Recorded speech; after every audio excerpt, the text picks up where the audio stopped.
What was that? What? What's that sound? Where? It's aliens and they're living in your town. Damn. They have arrived. What? They're all around. So many aliens living in your town.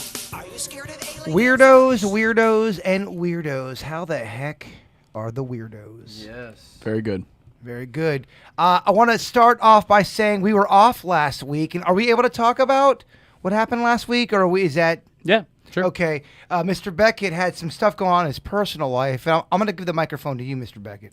So I had two grandmothers still living, and I was very close with both. One is my stepmom's mom, and I grew up with her, whatever. And so she went into the hospital with a UTI. And I guess when you're elderly, like, that's a big deal.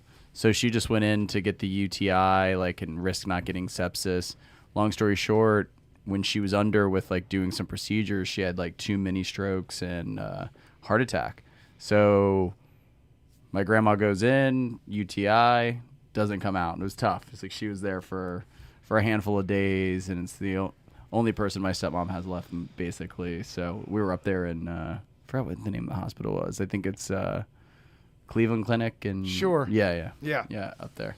Well, we're glad you're back here. We're Thank here you. for you. If you need any kind of whimsy, if you need a snack, healthy, kale, or if you want to get dirty, I'm down for because sometimes we can get some pizza going on over here. Let me do some dirty kale chips. Maybe some pizza. Yeah. Yeah. Whatever you want, but we're here for you, brother. And, I appreciate it. It's a common theme that we get with our emails all the time.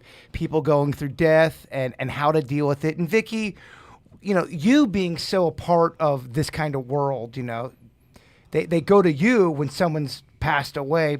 You hear a Beckett. What are your thoughts and your opinion on how he should be these days when he gets news like that? Well, I mean, I think that actually he has a really good belief system to begin with. And then hanging around with us, I think he's learned that the afterlife is maybe a little bit different than what That's true. he thought. So that should give him a good outlook. He did message me and ask about a reading for his stepmother. But I did say wait a couple weeks. And the reason I say a couple weeks is because we are physically still around here for 2 weeks after we pass away. That's so awesome that you bring that up, because that's one of the questions for Ask Vickie. And I bring up the example for Beckett, not to put it in layman's terms, but there's a lot of people that are listening right now that they just lost a loved one, and they want to know how to kind of deal with that. 'Cause it's kind of tough, especially if it's the first one that's a major player in your life. And, Right. and I know you've been through it before. Oh, yeah. Yeah, so my dad's mom was the first someone close, and so I lost that whole side. And that was really tough because I was close with them. And, it's one thing when you have friends and, that sucks. I lost that friend during COVID, and, and it was weird because he was like my high school buddy, and like he was kind of like that invincible kind of personality that threw me for a loop. But someone that was in your often, not necessarily every day, but often in your realm since you were a little tiny kid, like until, I just turned 40. It's a weird thing. It's a weird vacancy. It is. And I think when things like that happen, you kind of, I don't want to say reset, but you go, all right, am I doing this the right way? Am I spending too much time on that? Should I chase these passions? Because it smacks you in the face saying, we're not around here that long. Right. Morality check. So I have a builder that I work with. Listen to this story. So I just found out he was a great guy, based out of Jupiter, does a lot of stuff for us in Wellington. He was on vacation driving an ATV, tree fell him, passed away. Jeez. Passed away. Yeah. When I heard it, I didn't believe it. Like I thought it was, and the reason I bring that up is that was another one of those moments in addition to my grandma where I'm like, man, like, I've had those moments before, but you really like kind of remind you because, I get real busy, and I was laughing with my friends actually this morning. I hadn't talked to one of my buddies, good buddy of mine, in almost 12 months. Yeah. And he lives in Delray. And I was like, geez, like I've been just so busy, like running from one thing, like time just like flies by. And I don't know because I'm older, I'm more aware of it, but yeah, moral of the story, definitely don't take it for granted. None of it, right, Vickie? Not a minute. Because you just never know. Do you look back on any? And I'm not trying to make this an Oprah episode, but we did cancel the episode last week just because, And look, man, that's what Weird and Whatever's about. We laugh, but I also want to get deep, and I kind of want to get down to how people do respond to death, and it's something we all. It's one of the few things we all have in common. Yeah, there's definitely something to the stages. You have the denial and you have the anger and all that kind of stuff. I actually did a reading the other day that was an absolutely horrible reading. The person was suffering from a loss. Whatever I said, I figured out was not going to make a difference. She actually started yelling at me during the reading. She yelled at me a couple times, and several minutes in, I said, "Listen, I'm not the person that you need to talk to.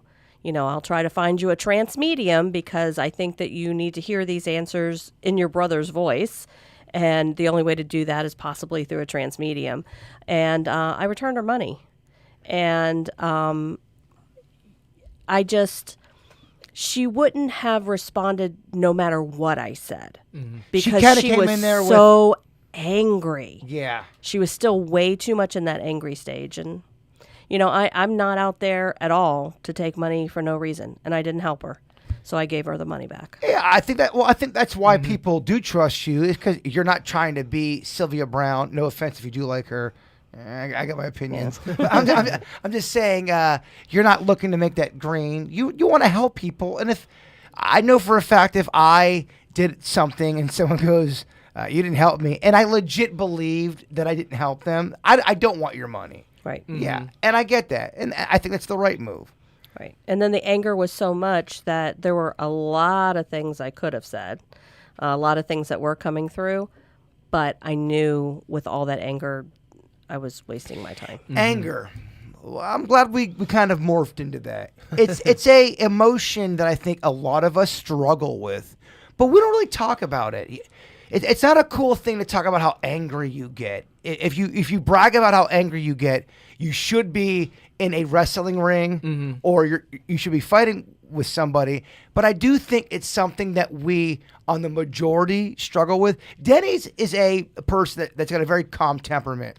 But that doesn't mean he doesn't suffer from an anger. For sure. You're able to maybe mask it in a way. But we all suffer from anger, but we're afraid to talk about it on a certain level because you might appear to be a monster, and you can't be a monster, but maybe we all are part monster. Is that too crazy? No, I think you nailed it. I mean, so I think everybody looks at anger as a bad thing. It's always labeled as bad, and you have to work on your anger. But I mean, every emotion has its place. So it's more so just I try to make it not the first emotion I jump to. I try to jump to another emotion first. Because anger, you can reflect back on and then decide, should I be angry about this or not? If you do it in the moment, it can be very just chaotic. And you'll do something where you slam your computer down and the screen breaks. And now you can't do anything. Why are you looking at me, bro?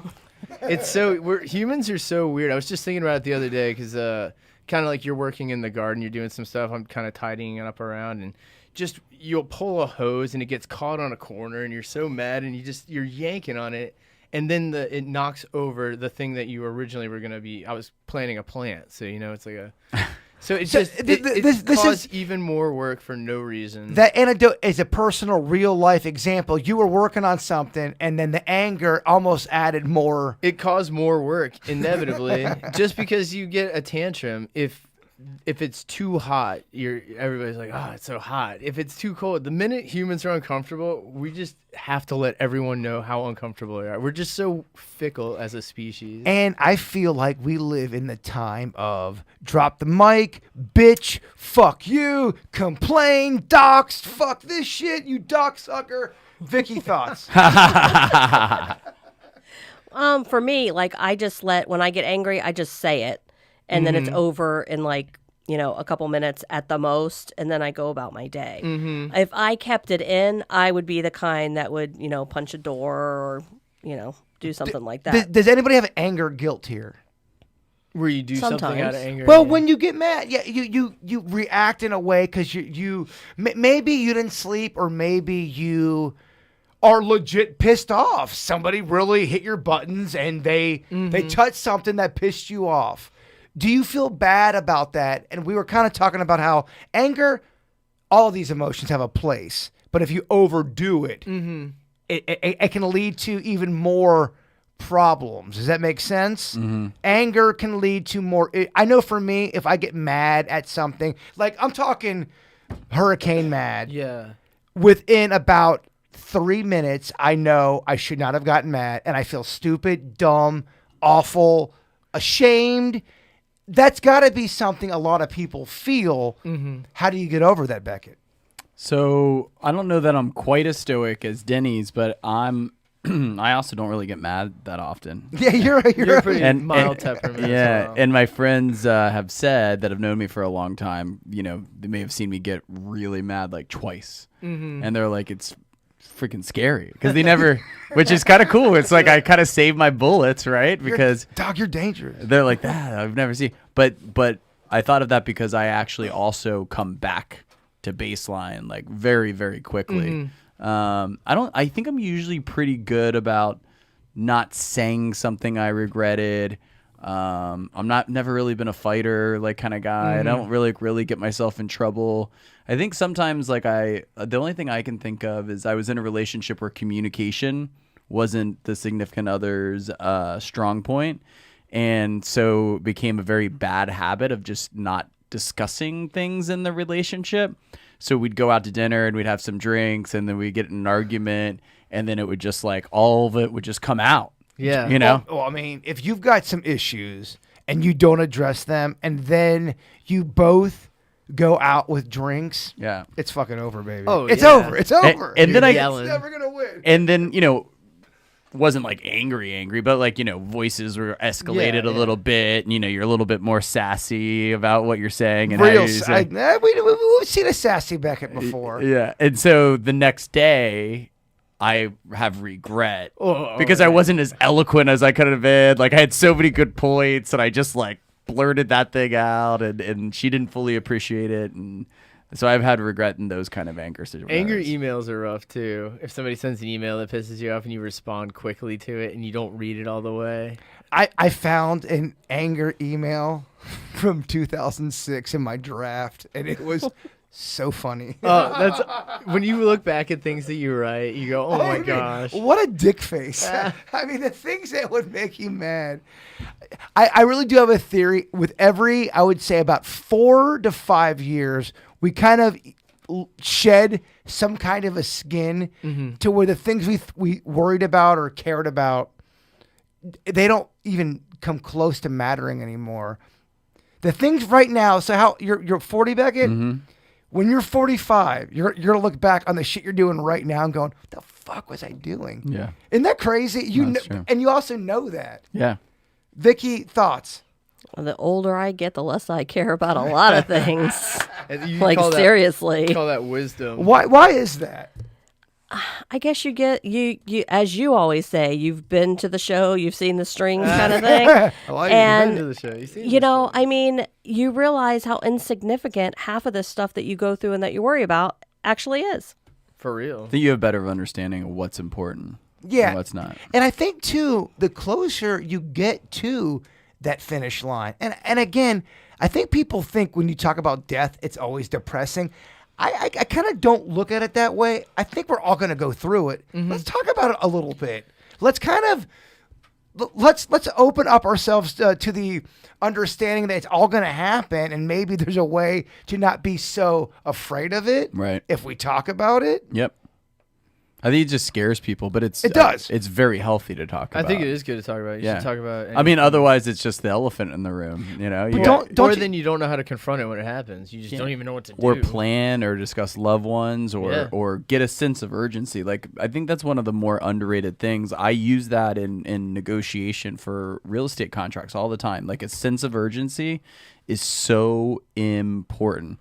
They say if you make a goal, but you don't have certain things that get associated with it, like a time frame of it and all that, Then like you it's- have to have like that Peter Pan, Captain Hook, like the tick, tick, Yeah. tick.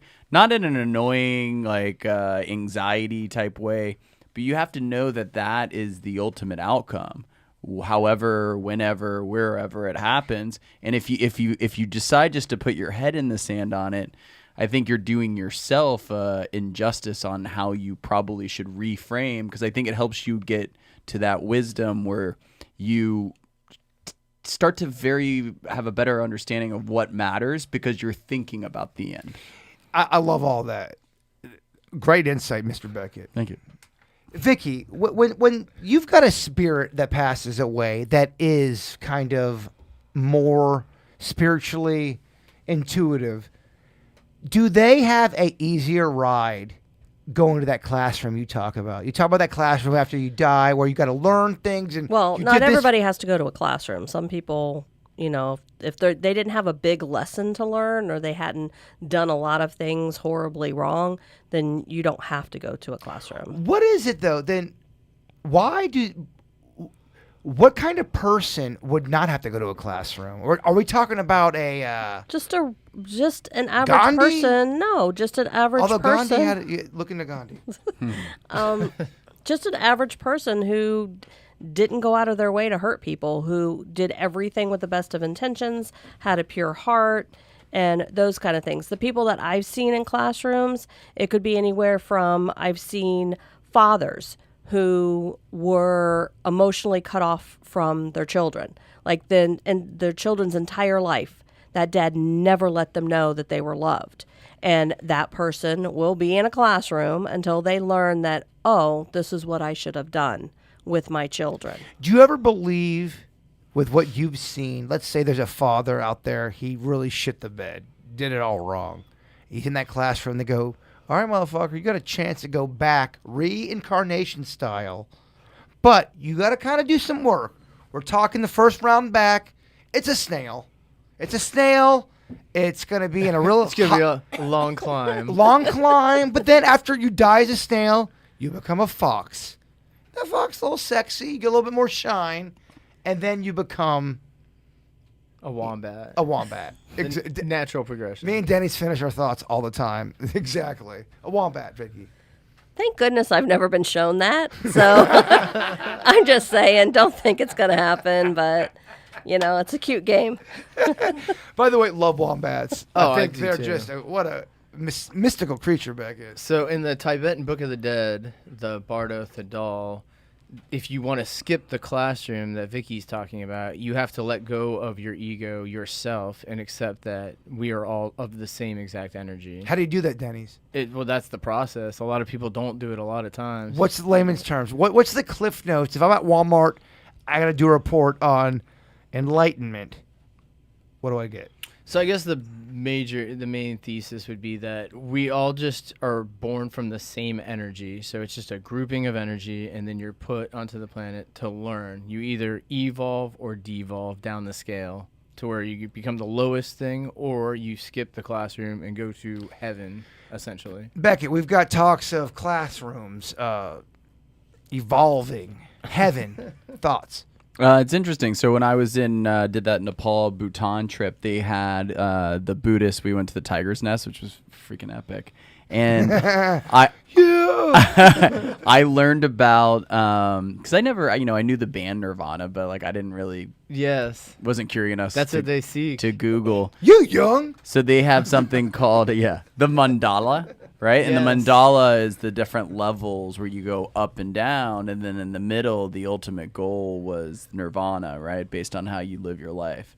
I don't know. I whether it's true or not, I like it. I like the story of it. It makes as much sense as any of the others. Look, I'm always a fan of whatever kind of peace you can hold on to that gets you through the night. Right. My mom would always say, Jay Bird, just relax. Whatever gets you through the night. And I think there's a theory to that. Absolutely. Whatever gets you through the night, to be at peace, to be quiet or still, whatever that means to.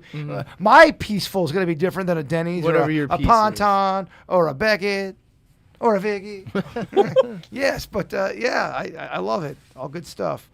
We are now going to go into a world known as Ask Vickie. No theme song. No theme song. No theme song Yay! necessary. We applaud. Because she's a legend. The silence says it all. All right, Vickie, what are the most haunted places you've ever had to go to? And not only that, what are the most haunted places typically? Is it graveyards? Is it hospitals? Or is that all horse shit? Well, I wouldn't use the term horse shit, but I usually have found more activity in other places. Top attraction type Yes. place I've ever been to is the Cuban Club over in Ybor City. There was a lot of activity in the theater, and there was also activity downstairs where I think they used to have a pool. We used to have team members that would get sick all the time when they were down in that area, and they'd actually have to leave the building, and also in the ballroom. So, Is there a reason why you think that was so active? history. There was just so much that went on in that place all those years, and it just left memories, and some people just didn't want to leave it. I saw a meme, as the kids call them, where why are all the ghosts always being quoted from like 1920s and 1930s? How come you never hear a ghost say, "It's Britney, bitch"? Yeah. Well, I mean, I have. Not exactly those words, but Modern day ghosts. yes. Can you I've touch had- upon that? I've been places where the spirits that are in the home that are earthbound hadn't died too long ago. Well, that morphs into the next question, Dennys. Oh, so nicely. How long does it take for a haunting to happen after the death? Let's say I die. I get killed, murdered in cold blood, Beckett, hatchet, bearded man. It's awful. How long does it take for me to be able to start? It just depends on your level, and I hate to use TV, a movie as an example, but like in Ghost, he had to learn how to manipulate the environment. So as soon as you can figure out how to manipulate, haunt on. People Yeah. are asking me because we talk about this stuff all the time, and I am obsessed with it. You're obsessed with it. They said, well, if Jay Bird did get murdered, because I'm always talking about that, wouldn't he know if he's going across the other side? He'd kind of already have a knowledge of what's going on. He wouldn't be bewildered, scared. He would kind of already have a quarterback type of feeling of, all right, there's that. Him and Vickie have talked. He's in that world. What are your thoughts on that? I would probably more... I come off like a hot mess, but wouldn't I kind of crush it if I got murdered? Yeah, he'd and be I crossed? Oh, yeah. I'd be so you fucking would. ready. He'd be so excited about it. I'd be fucking pumped, Vickie. Like, it sucks I got killed. No, I wouldn't But- be. No, I wouldn't be pumped about the murdering. The stabbing would be awful, Dennys. That part. But the crossover with the light and the fucking flowers and the unicorns. And the people coming to help Whoa, you. Vickie, what kind of podcast is this? what Nirvana are you going to? It's G-rated. The people G-rated. coming. What do you mean by Everybody has people that come for them when it's their time. that? And I wouldn't be freaked out by the people who'd come for me, because right? they always send familiar people. It's the people who love you that come for you. Now, if I was a murdering son of a bitch, Then you may have people assigned to you. If you didn't have loved ones who actually cared about you, then they would assign people to come. They have people assigned. so when you are killed or murdered or die naturally, it doesn't have to be a murder word. You have a set of people that do come to almost kind of say, "Hey, you're dead now, Beckett. Let's go ahead and Right. move along." And if Beckett's a pure soul, he has people that are going to be nice. He recognizes. But if Beckett's a cheating son of a bitch, cheating in the sense of killing people, a terrible person, he's gonna have a different kind of set of people. Right. I mean, and again, disclaimer, this is just what I've been shown. I've been shown that some people, when they go to the other side, they're actually assigned. I was told by a psychic that I am going to be one of those people that is assigned to come back to pick up the worst of the worst. The serial killers, the regular murderers, people who, committed all these crimes. It's going to be my job to get them to the other side. Plot twist. You go first assignment. All right, Vickie, we love you. You're great, very talented. You have to go pick up some serial killers. And there's, 12 people. The 11th guy that walks in, it's Dennys. What do you think? Oh, jeez. Well, I'll be shocked. I mean, shocked AF. How dare you? Yeah. Like the whole time. It was all part of the plan. So I was wondering if it was binary, right? In terms of being assigned. Like, so if you're good, then you don't necessarily need it. If you're a serial killer, you get assigned to people. You know, you could take a person that got a lot of speeding tickets, you know, someone that wasn't a great parent to one of their kids, and, you know, there's all kinds of different things. Does you think it's kind of binary, or there's always on the As scale? long as you're loved and you have someone on the other side who has some kind of connection to you and cared about you, or at least cared about someone who may have created you, like say, you know, great-great-grandfather who may never have met you but loved, you know, one of their family members and you were related to them, then they would probably be assigned.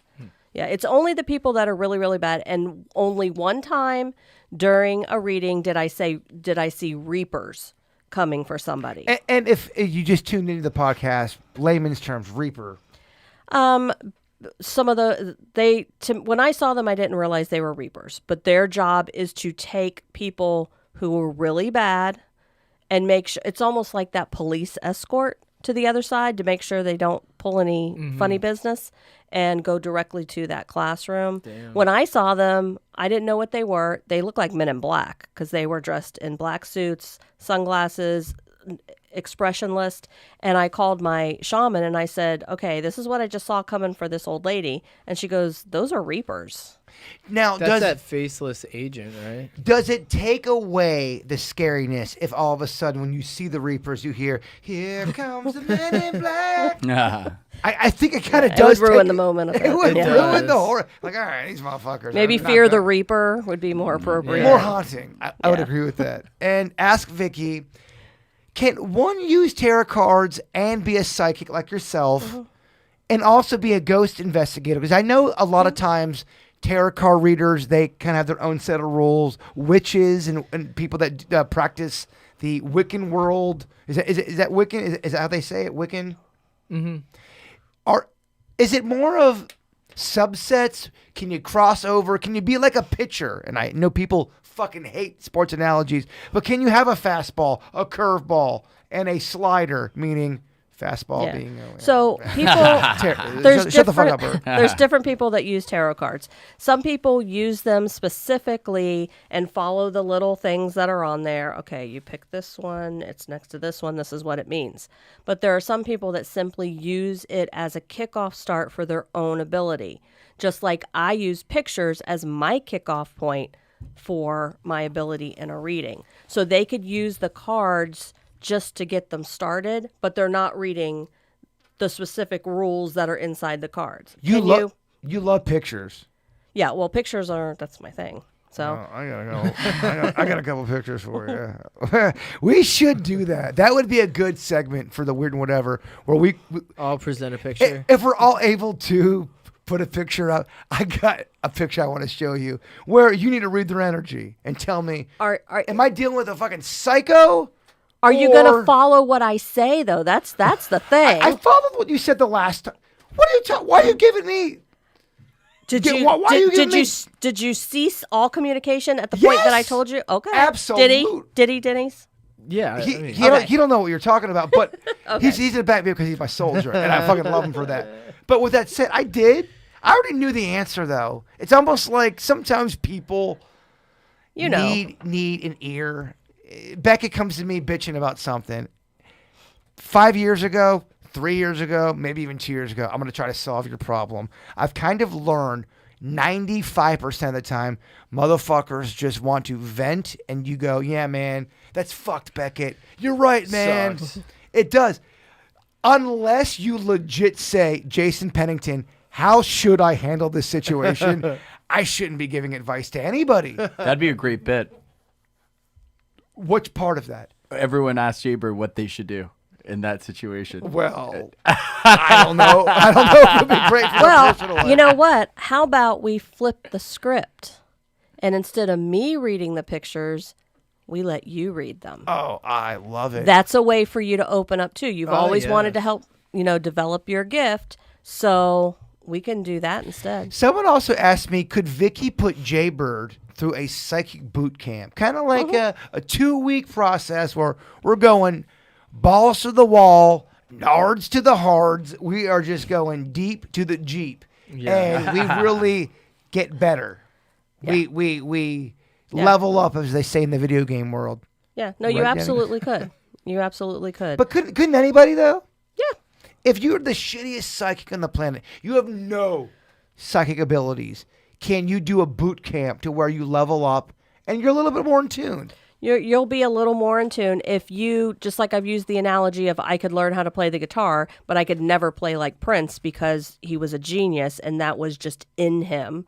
Same thing with psychic ability. I could put a bunch of people through a boot camp, and some people are going to be A students when they leave because they had so much natural ability and it really is their gift. And then you're going to have some C students. You hear a Vickie talk about Prince. You hear her talk about his music ability, Dennys. It was very high. And she says nobody could do that. Only Prince could do that. I mean, not. No, I'm saying the difference, like I'm using me as an example. Could I learn how to play the guitar? Absolutely. Could I ever play like him? No, that's But not my gift. I guess my question to Dennys would be: let's say from age 2, Vickie was trained to play guitar like a Prince. Could she play guitar like a Prince if she had the discipline? Now, Prince had the passion, which made him have the discipline. That's what's different. I bet Yeah. you could get to the same level of musicianship he was at, but Prince did have that X factor where he's very engaging to watch. Well, Now, he bled music. I mean, that was his soul. He wasn't doing anything. In some songs, he would hit 2 notes, and it was just so well done My- because it's emotional. My question isn't that he wouldn't be more passionate with his playing, because I feel like passion is the greatest. For sure. If you love something, you're going to love it. And you're going to Yes. be the best, and there's going to be feeling behind it. But if Vickie was also, at age 2, forced to play, just to be the You best could get guitar player technically until as she's good as 25. Prince, for But- sure. But yeah, technically, could I hit everything? But without the passion for it, especially if I was made to, without that inbred passion for music, it still is not going to sound the same. And that's true, because think about Brian May from Queen. He has a distinct sound when you hear him play. It's because he, cultivated, and he's got that X factor again. Because there's a lot of people that play just as well as that guy. That was a test, and you passed it with flying colors, my friend. Music and art is a Thanks. weird one. Yeah. No, you're so right. I think everything on this planet flourishes if there's passion behind it. You could take Vickie, you could take Prince. Prince loves it, Vickie's doing it. And Prince is going to win because there's more It reflects. it's more love, man. There's more fucking soil behind it. There's more water. Right. And I still think that that's one of the reasons I'm pretty successful when it comes to readings, because I feel it and I want to truly help people. And I think that's the factor that's a little bit different for me than some other people. A hired gun. What do you think, Beckett? We're talking about Prince, soil, love for psychic. So I was just trying to think of an analogy. And in athletics, you could have the exact same coach, exact same training, the exact same passion, and then, you can't be Usain Bolt, So athletics is different than, but I think that it's got to be factored in there, whether it's art or music. There are going to be some people that just their hemisphere of their brain is a little bit more. They lined up. They found the right thing they were good at. Yeah, and I think maybe that's part of the reason they're passionate for it, right? Yeah. Because they're good at it at 2 years old, right? And that was like that book by Malcolm Gladwell, Outliers. So because they, how Montessori school tries to let a child follow what they're strong at in the beginning to see which direction they go and then try to foster that.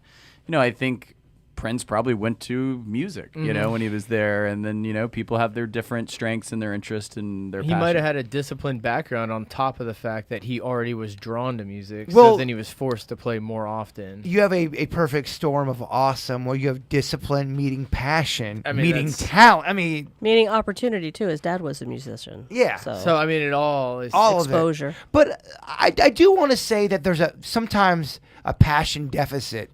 I think passion can really light a whole fucking situation for yourself in a way on such a positive level. Passion makes the world work if you allow it to 100%. make it work. But I think sometimes people think passion's stupid. The No. trend is to be cool and Yeah. not have passion or Well, care. when I get excited about something, I get dorky. When I'm Yeah. passionate, I'm like, my words don't make sense, and I'm fucking it's not cool to be passionate, but that is legit the one thing that makes it work It's a huge ingredient. In I'm the for opposite. success. I'm the Yeah. opposite. I kind of fell into my career with I majored in finance and real estate, but I didn't know what I wanted to do with my life. My lacrosse coach recommended me out to the polo club. That's how I ended up in horse country. And, who am I to complain? It's been a nice career for me. But I never grew up as a kid being like, Mom, I want to go sell a condo. Sure. That was just never the thing. So it's not always like an astronaut or something. yeah, it's always. I mean, I love animals and the environment, especially animals, and And look, that it keeps gets the me. lights on. Yeah, I was coming back on a plane trip and I was watching this documentary and I was like crying on the plane and I was like, "Jeez, like what a loser I am." But I'm Yeah, like I'm- passionate about it. Eating too much soy, so boy. There you go. No, I'm just kidding. Too many kale chips. I'm totally kidding. So but I've been always looking for that passion because when I'm passionate about something, like I was passionate about Brightline. My friends were annoyed. They're like, "You work for Brightline? Like, why do you keep on talking about Brightline?" And I was like, "Dude, it's amazing." But that's been one of my issues with real estate. If I have a listing I'm passionate about, no one will outsell me. Yeah, I feel that way, and I think sometimes we have a definition of success. You have to be the best, the number one. I really believe whether it's being a ghost investigator or a real estate agent, a radio person, a musician, whatever it is, you may not be the best, the number one person that is the Tom Brady or the Prince, but if you love something so much that you do have passion, you will be successful on some level. And then you have to kind of ask yourself and maybe change what that definition of success is. But if you're making a living on something you legit love, that's a level of success. Absolutely. If you're not able to do that and you're able to have a hobby that gives you a passion, that gives you peace of mind that the people that are doing the passion level on their job don't get, that's a win. Right. It's all perspective, but I think we don't have that much time. Yeah. We And- don't. That's why it's been frustrating to me that I haven't been able to like go work my passion. We really don't have much time on this planet, and I don't mean that as a depressing thought. I mean that as almost a wake-up call going, man, do something you really want to fucking do that not only inspires you, but the people around you. I know that sounds so cheese dick, kind of Braveheart, but sometimes you kind of need a little cheese dick in your life is good. You need a little cheese dick. Sometimes you need a little cheese dicking. Yeah.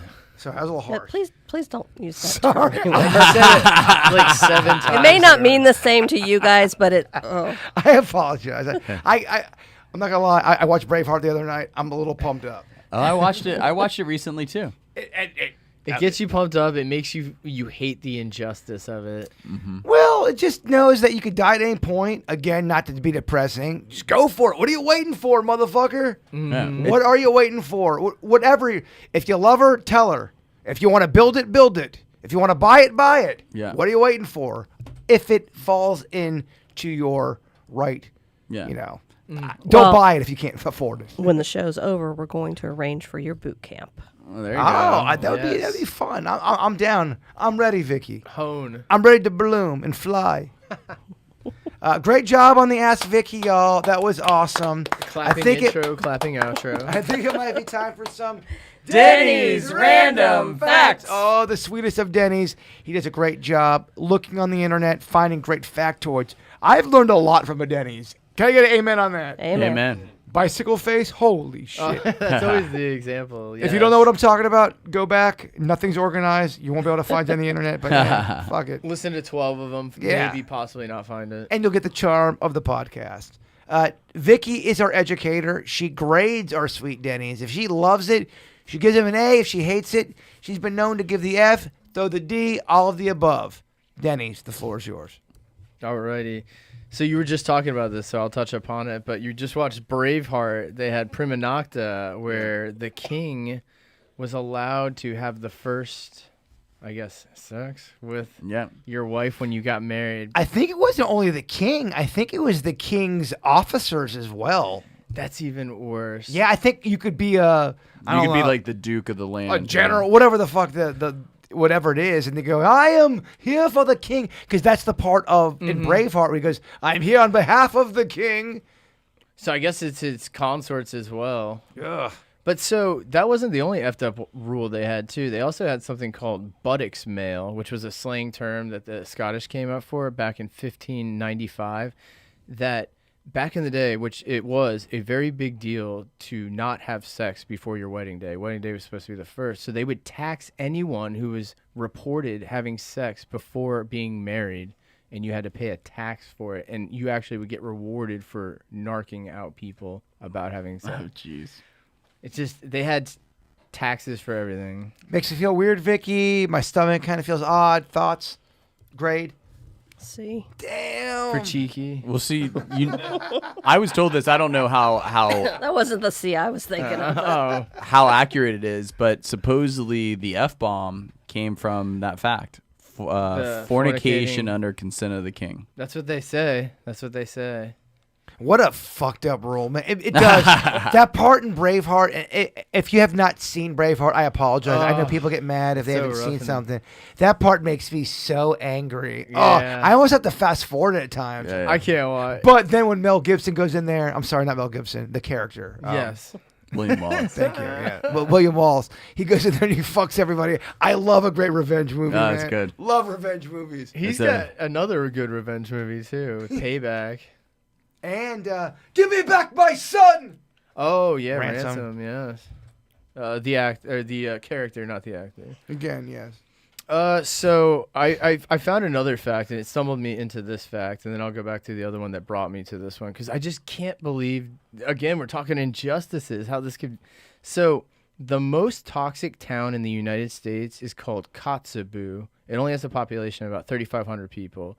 But the funny part is they didn't even know they were the most toxic area until a report came out in 2016, and somebody presented it to the mayor, and the guy goes, "Oh my gosh." It turns out they had 756 million pounds of toxic chemical. It's the highest concentration in the United States. I apologize. I'm so entrenched in 2023. I thought it was toxic masculinity. Oh. No, we're talking toxic waste. Well, it turns out that the Red Dog Mine, they started investigating after they found out they were the most toxic city, which lies 82 miles north, was dumping waste. And it was floating their waters, and they became, unbeknownst to them, the most toxic. So anyway, they tried to combat this, but the mining service fought them, and they bought a lease to continue to mine till 2031. So there's nothing they can do until 2031 to then conflict this again. But 3,500 people living in a town. This would be like you living in Gardens, and now you just are surrounded by toxic waste. You just learned that you're in the most toxic waste area. Crazy. It's like that. What's that famous movie with the attorney Brockovich? Aaron Brockovich. Swamp Thing? Oh. And yeah. Yeah. But so anyway, the fact that brought me to that one was there's a town in Canada. Just what would you do again? The biggest, the export import that they had there was fish. So they had a giant fishery, and the entire town worked in the fishery. Well, in 1995, the fishery went out of business, and it got abandoned. Well, nobody thought anything about it for 10 years until some of the canisters and everything they abandoned there started leaking, and it became toxic, all of the rotted fish. Well, now it's 22 years after that, or 17 years after that, and now the stench in summer is so bad that people have to wear masks. From 22 years ago? Yeah. Vickie, what the fuck? What's happened is it's leaked, and now it just leaks even into the water, and the stench is so bad. But it's in Canada, so the only good thing is when it's cold, it keeps it at bay. But they have services in that town they don't have in normal towns, where they have services that come out and seal your house, and you can't go outside without wearing a mask. But here's the thing. They hired a company to clean it. That company was illegally dumping it and got sued. So they lost all of their money. Now the town's too poor to pay for the toxic waste to be removed from the toxic fish waste to be removed from there. What would you do in a situation? Who handles a situation of that caliber? Vickie rant. Well, first of all, I'm pissed that they just left the poor fish there to die. Well, so it was all processed, left, and they just abandoned it. So what if it was half processed? If it wasn't even, there was tanks of fish there. There was canned fish that eventually seeped out of the cans in barrels and vats. Gross. The fact gets an A, but those people are going to go to a big old fucking classroom. Oh, they get an H for hell. Yeah, if anyone wants to look it up, it's a Canadian town, but the fishery went out of business. What do you do in that case? Beckett, you hear all this? What's all that about? Canada? I know, eh? So you guys are always into the serial killer stuff. Have you heard of this method? It's called geographic profiling. Yes. So it's based on bees and how bees farm. So you know this one? Yeah. Oh, all right. No, please go on. Well, so anyway, they realized that serial killers, using this method and noticing how bees behave, they noticed serial killers behave a lot like bees. They commit crimes close to home, but far enough that neighbors don't get suspicious, similar to bees who collect pollen near their hive, but far enough so predators can't find them.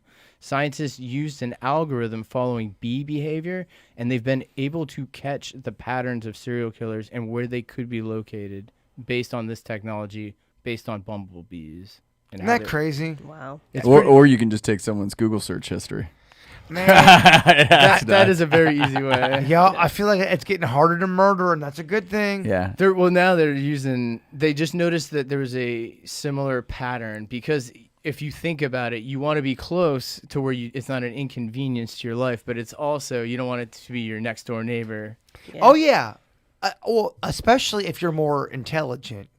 You got some of these murderers out there that they are so dumb. They'll kill 5 people in their own town, and they walk down the street with the blood and the axe. But then the bee theory, where you got a little bit more of a thought process there. We go, I'm going to travel out so far because I'm out of that little area, but I'm just comfortable enough to stay out on that outer rim. It's crazy, man. It's just funny how patterns occur. Just how there's so many patterns that repeat. It really is crazy how we just are creatures of behavior. Well, he's going to repeat a pattern. That's another A.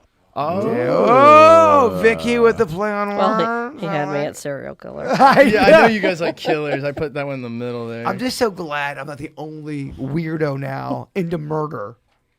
All right, so Murder specials. now it's mainstream. Oh, everyone loves murder specials. Yeah, I'm not weird anymore. Well, for that.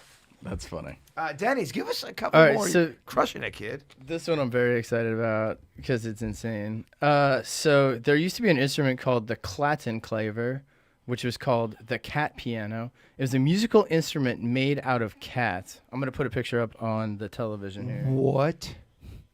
What do you mean? Well, so here, I'm going to pass around a photo. You guys can look at it as I read this fact. Oh, my God. It was designed in the 17th century. German scholar put it together. It consists of a row of cats with different pitched voices, and it can be played with a keyboard by driving nails into their tails. Oh my God. My gosh. What country is that in? It was a German device. Fucking A, man. Oh, man. Good God. I was so hyped when I found that. Because it's so mind-fucking. Because it's absolutely the most psychotic thing I've ever seen. I can't. Beckett. That's, Bananas. Vickie's torn up. We're all. Oh, it's so great. Man, people are so fucked up. They just sat around and Even go, 50 years ago, people are fucked, man. let's get a bunch of cats. Vickie, what's going on with all this? Oh, it's amazing. I don't even know how to grade that. Yeah. I'm at a loss. Do you want to give it an A? Because I'm going to go with C for cat because that's the best I can do because I really want to give it an F for the fuckers who thought to do that. I get it. That's a straight up A. I get it. You know it's an A. We all know it's an A. Yeah. You can't give it an A because it's so horrifying. Oh, it's so cruel. But we all need to know about that shit. Yeah, because I mean, 17th century wasn't even that long ago, man. Long ago, Beckett. It's crazy. But it is a long time ago. It is. I mean, jeez.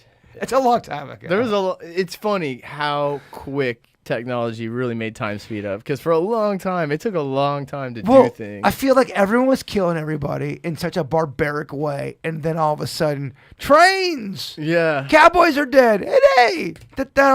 In movies. It's like a civilized age. And then, hey, we don't kill anymore. It's kind of how I feel like it went. Yeah. So I was watching some TV show and I had to Google to see if it's weird. So the Louisiana Penitentiary once a month, or I think they do it once a year, but they do it like a couple times during the fall. They take prisoners and it's called rodeo poker or prison rodeo or something. And they actually put the prisoners and they play cards in the middle of the rodeo while a bull goes back Random. and forth. And I was like, this is like Gladiator. But who thought of this? And like people are in the stands and, you know, people are getting gored. This still, as far as I understand, it still happens. That's the sickest shit I've heard, and I would absolutely pay for that on pay-per-view.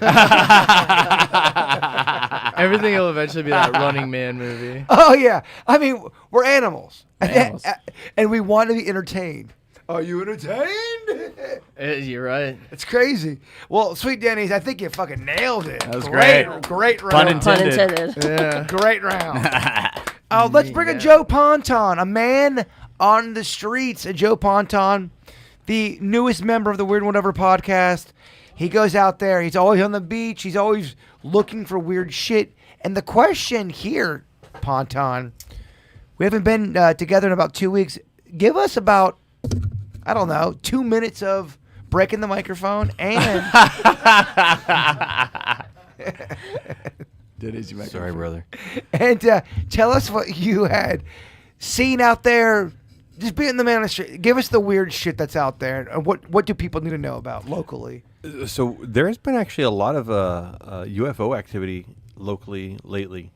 And go on about that. So just weird lights that have kind of appeared and disappeared. Not satellites where they're you see them cruising across the sky. It's happened a lot. I'm so sorry, guys. No, you're good. Yeah. We've seen a lot of it, and ironically, this morning at 4:30 there was a rocket launch, the Falcon 9, and both of the last two launches that I've seen that have been in that late morning, late night, early morning hours, there have been shooting stars, or what appear to be shooting stars, right over the top of the rocket. On one of the videos I got today, again, all of us that were there were only 5 of us, but we saw the shooting star right above the rocket once again. It's been pretty wild. Well, here's what the dick faces of the world, and I mean that in a nice way, meaning the people that are going to call you out saying, Joe Ponton, you limp dick motherfucker, you saw nothing but a shooting star. Hi, yes, limp dick, no. What would you say going, all right, I think it wasn't a drone. It wasn't a star. What would you say to those people? You show up. Get your head out of your ass and look around. Do you really think those were UFOs?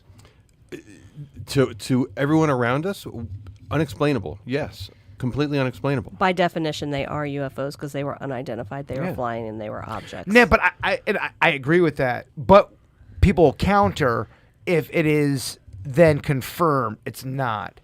And if it's not, then it's an IFO. All I'm saying is, if it's a drone, do we know it's not a drone? No, when you see stuff that's it's out of our atmosphere. That's when it's a satellite or something, and then just disappears. There were 4 of us on Saturday of last weekend. There was the first day that you were supposed to be able to see the comet that's coming through. So we went to Coral Cove on Jupiter Island, and it was kind of a symphony of lights that when I would flash my military light that goes, really shines bright and you can focus in on a point, there would be response back. And we haven't even talked about this. I want to go on record right now. Joe Ponton's coming here and say he had flashlight communication with the UFO. And I can have someone corroborate exactly the exact same thing that I saw. Do you have video of this? No. I love it. But I do have a photo that I was going to show you guys later because I didn't have a chance to kind of review it. We were looking at the sunrise, pre-sunrise, and what appeared to be, it's going to sound cheese dick as hell. Mothman looking. The two people that were with me thought it landed on my screen on my phone. Are you trying to claim this is a Mothman in the Juno Beach area? No, I think that actually something dark has been around me lately. Dark? Yeah. Like, not happy. What do you think, Vickie? Did you sense? Well, he and I had talked about me trying to figure out what's going on. So in the photo, and Dennys, if you want to hand me my phone, it looks like wings are shooting through. Ooh, this has got worse. I'm so sorry. It looks like. We gotta. You know, we're gonna take up only because there's bongo sound. Do. We have to fix that mic real quick. counting on You this. can probably just hold it out of it. Yeah, Just turn that on. Mute. there you go. Yeah, if there's a Mothman situation. So use mine? Does he want to? No, we're Okay, good. all right. If there's a Mothman situation, there's a lot going on in this story right now. We got UFOs and flashing lights. We've got Mothman situations. So the flashing light was like that movie, Close Encounters of the Third Kind, right? With is that what's that guy's name? Richard Yeah, yeah. Dreyfuss. No, Richard Dreyfuss. Yes. Wow, that's gorgeous. What is that? Oh, hold on. Let me see your phone. We're kind of falling apart here. There is the picture right there on my camera. You can see it if you're listening audio. I would describe it. Go ahead, Beckett. Describe that to the people if they're just listening. What kind of picture is that? It looks like the camera had like a long exposure, and I'm not sure what the lower thing, but you obviously have the sky and you have the lights coming up. It's weird. It almost looks like the sky is the bottom. So I saw Joe Ponton shake his head at your comment, and now we have entered a weird and whatever debate. Ding, ding, ding. Mr. Ponton. What is Vickie think? Dennys is a...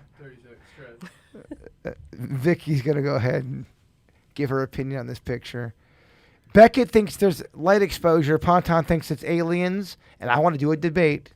Well, I think it's like a long exposure, like on a camera, like where you can see the light.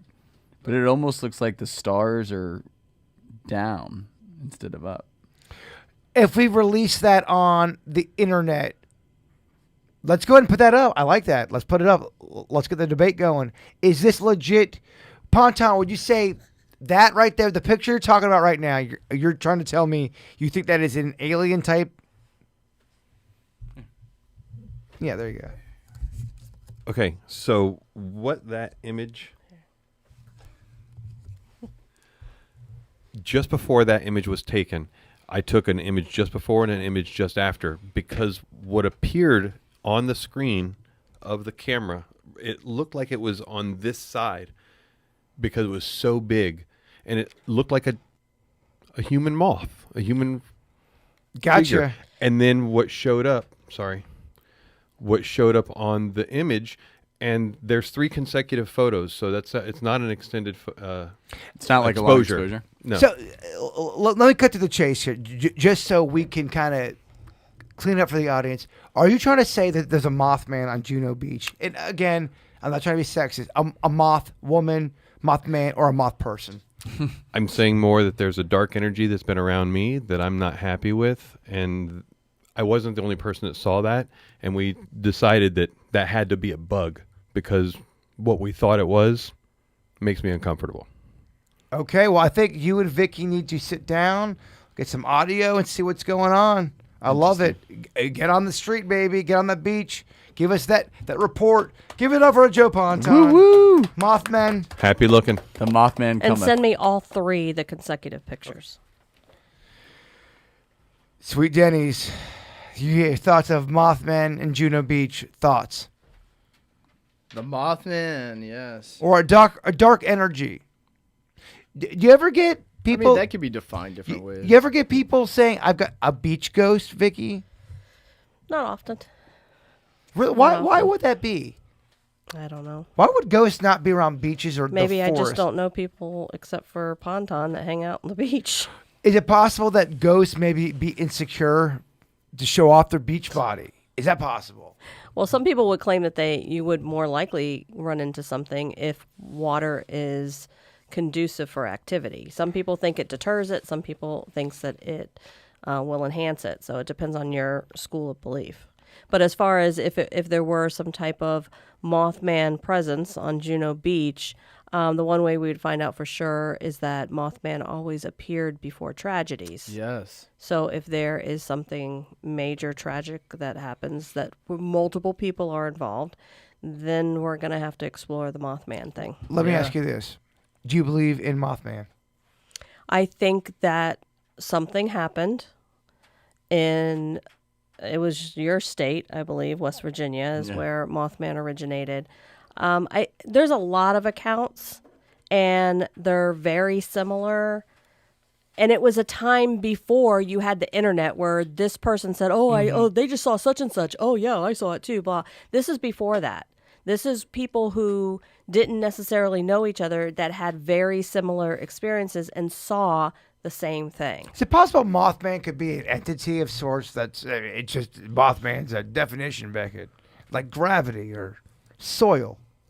Yeah, I mean, if you see the old circuses and carnivals, they used to have like crazy stuff. Like, it's medically explained later, like elephantitis, or, you have some guy that's like 8 feet and some guy that's like 3 feet, so it's interesting. I mean, I've scrolled through some of those old things of these traveling circuses, and it blew my mind, some of these things that they had. So I don't know. And it's from West Virginia, so almost heaven. We got about 10 minutes left. If you guys almost. can bear with us. We got an email here. Dear whatever, I heard Bird talk about mood interrupters. Could you please explain what that means in a little bit more detail? Yeah, a mood interrupter, I feel like people that struggle with depression, or everybody struggles with depression or the blues. We all do. Mm-hmm. I feel like there's times where we can kind of get a little in our own thoughts or in our own feels. And what I would suggest is a mood interrupter, meaning get up immediately and interrupt the mood that you're in. Go out, get the mail, take a walk for 10 minutes, go out, go to Publix, get a sub, drive by the beach.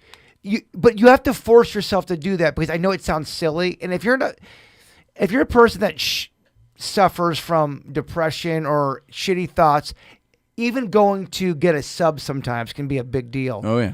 All I'm saying is get your ass up. Know that you don't want to get up. Know that. Know that's part of the process. No, this sucks. This is stupid.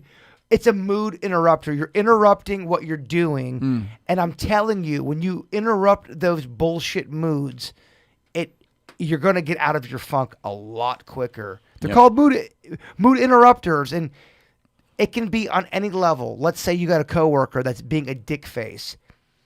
Get out of the room. Walk away. Go get a candy bar. Mood. Have an interrupter of the mood. And I'm telling you, it will help you. I'm not saying it's going to be the cure-all, but it is something that will help you manage a lot better than what you're doing. Right. I like it. Thoughts? Yeah. I'm going to try it. Mood interrupter. Yeah, when you first said it, I thought someone walked in on me in the bedroom or something. Well, okay, you and your girl are in a fucking annoying tiff, and it's annoying. Sounds accurate. Get up and go do something. Just walk out of the door. Just go see how it goes. Go get a fucking cheese quesadilla at Taco Bell. Whatever you got to do. Jaybird said. Whatever you got to do to like Vickie, it. what are your thoughts on that? Let's say you're in a pissy mood, and even sometimes you can be in a pissy mood, and you know you're the problem, and you know that you need to get out of that situation. Go outside, find yourself a nice tree, put your back up against the tree, and that tree will take care of all of that. It will ground you, and you will be back where you're supposed to be. Mood interrupter. There's times where if we're working on a snack pack song or a jingle or something for KVJ, and it's just not hitting, we will do something different. Yeah. Mood interrupter. You gotta fucking kick yourself in the twat or dick. Sorry for the... Going for a walk's easy. That's an easy mood interrupter. Yes, it Gives you a is. second. I feel like that's impossible to kick your. It's almost like licking your elbow. I don't even think it's possible. I can kick myself in the balls. Yeah, you have to do that one where you kick. Like Indian style? Yeah. You kick right into your own crotch. Vickie, do I have consent to ask you a question? Okay. If you had to, if terrorists broke into my house right now and said, Vickie, you have to kick yourself in the privates, could you do it? Yeah. Okay. I'm actually a little more limber than I look. I think I could kick my own. Just saying. I'm kicking my ass. I can kick my own dick. I know it sounds like I'm bragging, and maybe I am, but I can. Couple clips real quick. We got so many people saying they're already blowing their New Year's resolutions. They're not. They're gonna say neighbors, friends. They're blowing their neighbors. No, they're blowing their New Year's resolutions. But here's something I think they just interrupted the mood. I think we get so overwhelmed by, if I have to exercise, I got to do 45 minutes, or I got to do an hour of this or that. I think we should start off small and give ourselves a little bit of a pat in the back. Here's a little clip here. The benefit of just 10 minutes of physical activity. And this is a doctor talking about it. They looked at what did they do during the day? How much did they sleep? When were they active? When were they sedentary? If you downshifted from moderate or vigorous activity towards more sleep, sedentary behavior, or light activity, by about 7 to 10 minutes, you lost about 1 to 2% of your cognitive ability. They speculate that it could be increasing your cerebral perfusion or the blood flow to your brain. It don't take that much to kind of go walk for 10 minutes. And I think that 10 minutes a day could save your life. Oh, it's great. Yeah. That's great. That I think that's the medicine science behind, like, these watches, the wearable ones where they say like how many steps per day you have, and you have to move at least 30 minutes, stand for at least 10 hours, whatever it said, because they've done something that's called NEAT. It's like non-aerobic exercise thermogenesis or something. So they said that like the guys or the people that go to CrossFit and just grunt and throw weight around and rip their rotator cuff and all that other stuff. Breast, It Yeah. looks Muscles. so powerful. Yeah, they don't actually burn as much fat as the people that are active all day. Not when I say active, like walking into the grocery store, like non-working dick. Just integrating movement into their day. right. And that was that movie, that book, Blue Zones, where they studied the most centurions, the most people that lived above 100, and they had the different places around the world. That was a huge factor about just being active, not a lot of it was that killing yourself for 30, 60 minutes. You're right. Let's go ahead and change the tone to robots. We talk about robots a lot on this program. Are we going to get to a point where we have to tip robots? We have to Tip 'em Well- over? no tip them as a robot makes you a delicious cold cut combo, Vickie. You love it, and they go, "Hello, Vickie, and thank you." And here is my sandwich. And They're where's my tip? They're coughing gently and holding their hand down. Yeah, exactly. Here's a clip right here that talks about the future of robots and tipping and where we're going. I normally wouldn't mind a automatic 10% tip for making my drink, but you're a robot. There's things now going on where you can tip robots. The automatic or the whatever the robot bullshit term is, you have to tip them. And I'm telling y'all right now, if you think humans are not going to get emotionally attached to robots like a pet, 100%. and they're going to fight for their rights, you're out of your fucking mind. And it's happening, and it's already, robot rights is already a thing. And I know it's goofy, it's on Twitter, and in 10 years, this is going to be a fucking thing back here. Totally. Well, I found an article that I saw the other day, but it's I think you guys were kind of talking about it too with that algorithm, but the first AI-powered robot lawyer. Would you want a robot lawyer defending you in court? It's AI-powered. It knows cases and it supposedly can handle your case. I want the lawyer to defend me. I don't want to go against it. That's bullshit if it's It against says me. represent defendant in court. And I guess the first case of this is going to be next month. I've played chess against those kind of people on like online chess, and I do not want them to be the attorney on the other side. Vickie, I'll tell you that. Okay, Vickie, let me ask you. You have a daughter. Is it possible in 10 years, 15 years, she could be with a robotic person as a partner. I might be the only one that could put up with her. Damn! Vicky! Just saying. He's like, I've been working all day to come home to this. They'd have robot fights. But are we heading to that? 100%. I think we are. Without a I doubt. think we're gonna we get. know how excited you are. To see Yeah, But I think we are going to get to a point where it's going to be people are going to say, Robot Beckett, the robot version of Beckett is just as important as the real Beckett, and that's fucking weird. No, or am I going to sound like a dick face in 30 years? We're going, this Pennington guy was so against the robot agenda and he wanted to keep the robots down. Am I the asshole, Dennys? I'd love to see a robot bird. I'd just like to see how. I'd like to see how that played out. That'd be hilarious. Oh, he would be so tortured. He's tortured. We already protect inanimate objects like you preserve historic buildings, right? And Yeah. Yes. and Yeah. people become attached to like the memory and the whatever. Imagine if Elvis or Prince had their own personal robot that people got to know. Not a Prince talk. And like all that stuff. And then Prince passes away and it's still Prince's robot and it still has the memories associated with that. You think people are going to want to see it? I mean, one of my favorite movies I cried in was the one with the robot with the tractor tracks on it. Wally. No, it wasn't Wally. But I did Daryl? No, it's where like they give him a mohawk. Short circuit. Short circuit. Oh, Love yeah. that. Right, short circuit. Jeez, Damn, what an- Beckett is such a pussy. I know.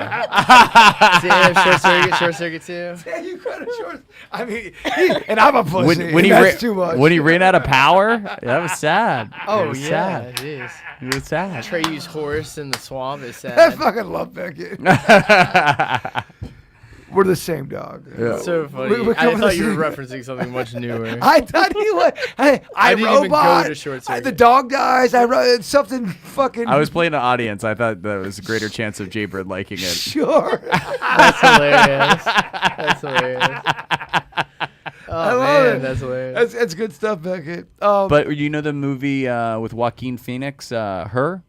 Yeah, I you didn't seen like Falls that in movie. You didn't Love like with it? I don't know, man. I But- watch it. You ever watch a movie where you're into it and you're engaged, but after 57 minutes of being engaged, you kind of get bitter and annoyed, and you just make a fucking pizza Because and it's a you little eat it. slow. It's slow. That's kind of it's where I kinda- tapped out. About 58 minutes. Vicky, do you get that?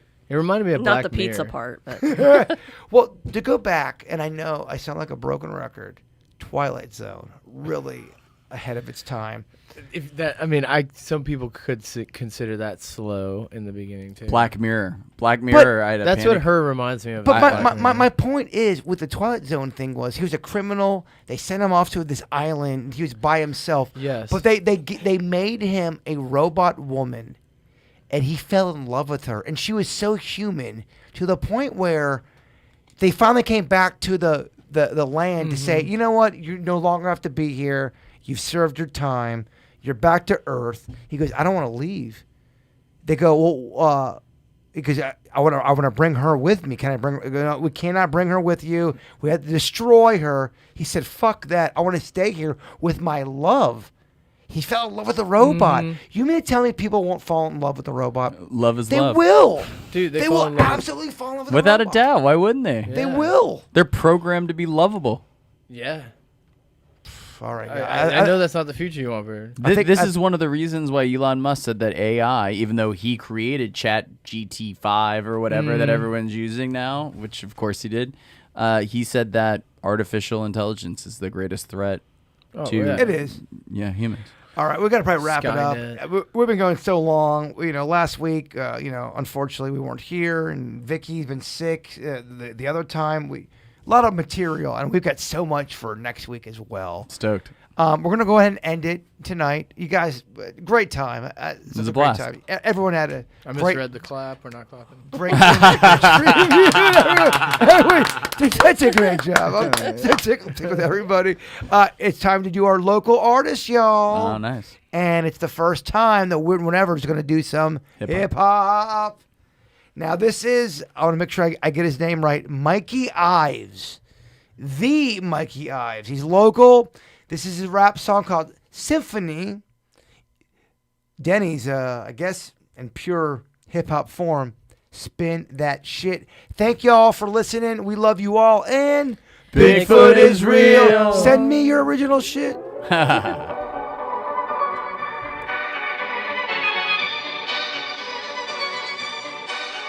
Yeah, this is the symphony, simply put. Push me, I'm close to the edge. Sick of this industry, cut me a check. Don't give a fuck what they says. Heard of me, yes. Here I come hot off the press. All in the news, but not in the flesh. Heard y'all been talking the mess. Walking the plank, Sailor Boy solving the deck. Show some respect, put him in check. Good thing you host us in bed. On to the next, you buy some local rum in hopes of getting you sex. This is for those who know the Vino, the Timothy, rich and in red, thoroughly bred, surely been screwed in the head. Now I throw two to the dread. This is the symphony, look at me now. You stuck on my history, wow, I'm hitting it now. Now you be lifting your brow, checking me out. Different the style, I'm getting it now. You just be head in the clouds, dead in the mouse. Wow now, and it's getting real loud. This is a simile, simply put, without a like or a nas. Lightning fast, got him a queen. Brooklyn, a pace and a pad and a team. Had me a dream of the queen, Castro in everything. Cassius Clay in the ring, that's vicious, hate do you think? Haters will blink, haymaker making them shrink. Go see a doc, claiming they aiming to be Biggie or Pac, figure they not. Do not compare to a devil or God. Jesus a witness for beating the odds. I'ma repeat it then pause. Nobody beating the INSD with a beat in a box. I'ma repeat it then pause. I'ma repeat it then pause.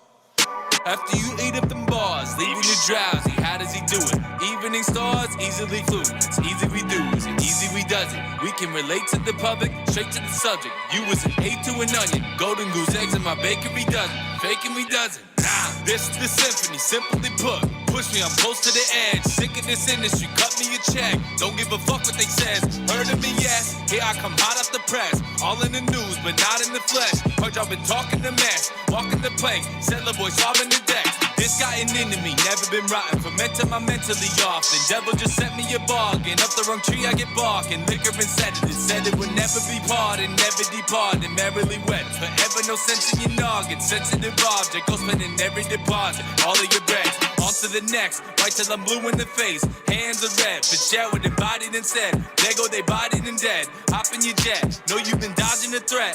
All the garbage you said. Minimum wage, I garnish your head. Rap, hip hop, pop stars. You better be watching your neck. Dropping a check, yeah, bet. But with all due respect, you will get none from me. You have gotten too comfortably. Come from the street, now you just mumble and tweet. Sound like you numb in the teeth. You bird brain, bread crumbs, red rum. Get you some, coming with beef. Yeah.